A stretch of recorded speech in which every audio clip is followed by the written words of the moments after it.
தேனி மாவட்டம் ஆண்டிப்பட்டி அருகே தனியார் பேருந்தில் பயணம் செய்த பெண் படியில் தவறி சாலையோரம் விழும் பதைபதைக்க வைக்கும் சிசிடிவி காட்சிகள் வெளியாகி உள்ளது.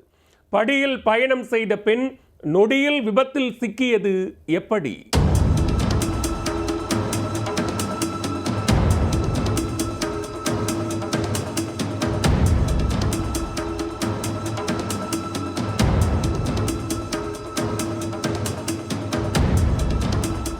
தனியார் பேருந்தில் பயணம் செய்த பெண் படியில் தவறி சாலையோரம் விழும் பதைபதைக்க வைக்கும் சிசிடிவி காட்சிகள் தான் இது. விபத்துக்கு காரணம் என்ன?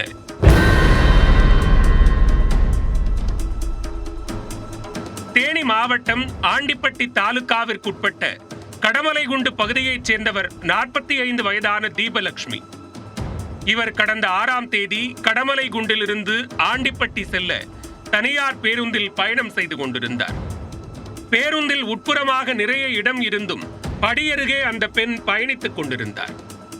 பேருந்து கடமலைக்குண்டு பத்திரப்பதிவு அலுவலகம் அருகே வந்து கொண்டிருந்த போது அஜாக்கிரதையாக நின்று கொண்டிருந்த அந்த பெண் தான் பிடித்துக் கொண்டிருந்த கம்பியின் பிடியை விட்டுவிட்டு டிக்கெட் வாங்குவதற்காக பணத்தை எடுக்க தனது கைப்பையின் ஜிப்பை திறக்க முயன்றுள்ளார். பேருந்து வேகமாக சென்று கொண்டிருந்த நிலையில் பிடியை விட்டதால் நிலை தடுமாறிய அந்த பெண் கால் தடுமாறி பின்புறமாக சரிந்து பேருந்து படிக்கட்டு வழியாக சாலையில் நின்று கொண்டிருந்த கார் மீது விழுந்து விட்டார்.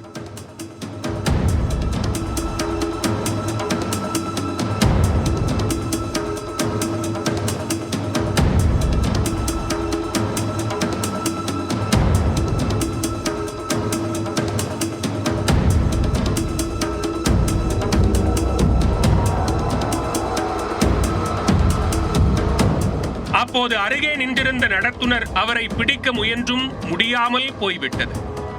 பேருந்தில் இருந்த அனைவரும் பதறிய நிலையில் ஓட்டுநர் அவசரமாக பேருந்தை நிறுத்தினார்.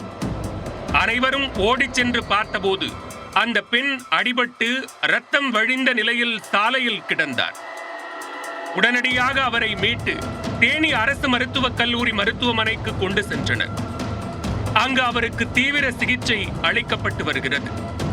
ஓட்டுநர் திடீரென அதிவேகமாகவும் அஜாக்கிரதையாக இயக்கியதால் தான் தனது மகள் தவறி விழுந்ததாக தீபலட்சுமியின் தாயார் பிரேமலீலா போலீசாரிடம் புகார் அளித்துள்ளார்.